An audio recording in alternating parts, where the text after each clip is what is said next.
Hello and welcome to CurricUNET. Throughout the first 4 videos, we have gone through every major aspect of creating and managing an approval process. Now that your process is in place, it's time to check to make sure it works.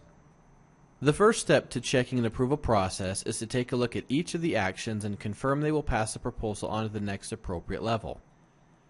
An easy way to do this is to print out the visual representation of the workflow and map out each action that is assigned to the steps based upon the action screen. Drawing each action will allow you to see all the possibilities of your workflow. In this example, we can see a rejection on level 3 will send the proposal back to the originator at level 1. Based upon what we have learned in the previous videos, I may want to consider placing an originator change step between level 2 and 3. The next tool we will use to verify approval process functionality is a proposal users report. The proposal users report outlines each step, position, and individual associated with approving the proposal. To view this report, you will have to submit a proposal into your approval process to activate the report. Once you have done this, click on the Reports link under the Admin section of CurricUNET.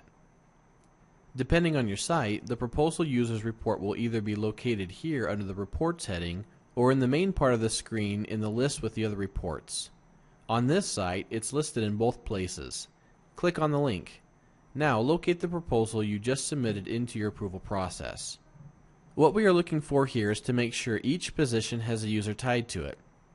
As we can see, there is no user associated with the articulation officer at level 2.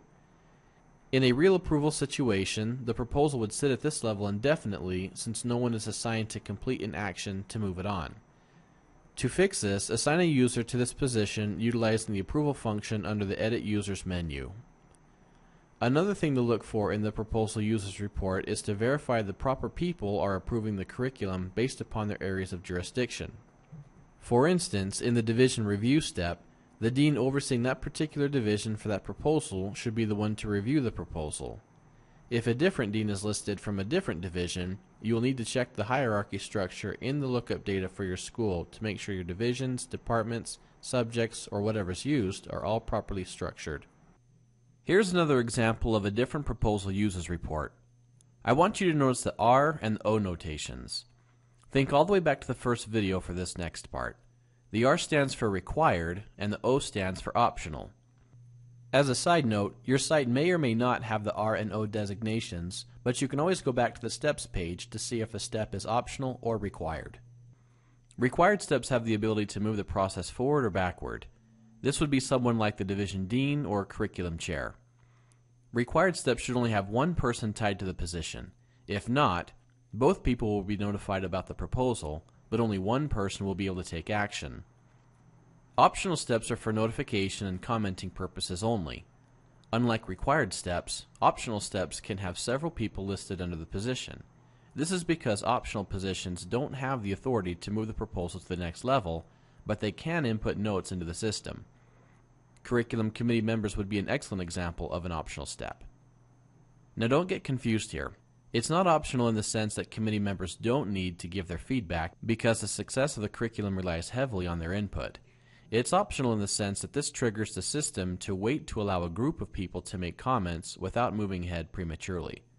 In a nutshell, the proposal users report is one of the best tools you can use to make sure your workflow is working the right way. The last method for testing your approval process is actually going through the motions of submitting a test proposal and taking action at each level. This can be done 2 different ways. Before you begin your final test, you may want to quickly go through the following checklist. The first tip applies to every step in the process but the last one. Make sure your course state is set to launched for every action unless the proposal is being sent back to the originator for editing, in which case the status should be pending. Users should be able to open up and view the proposal but not edit it while it is in a launched state.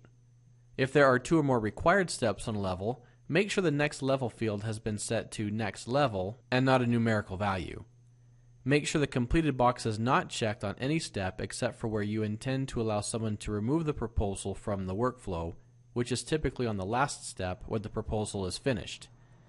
Make sure all steps that are marked as required have a position where only one person is assigned to that particular function, such as curriculum chair or division dean.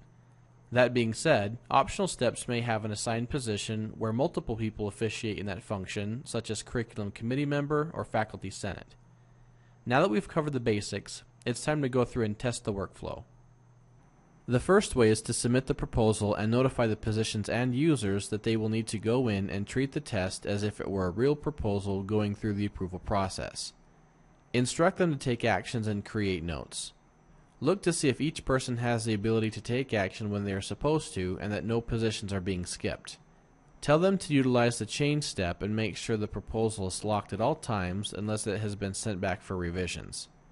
Also, if you're using them, verify the hold steps are working properly.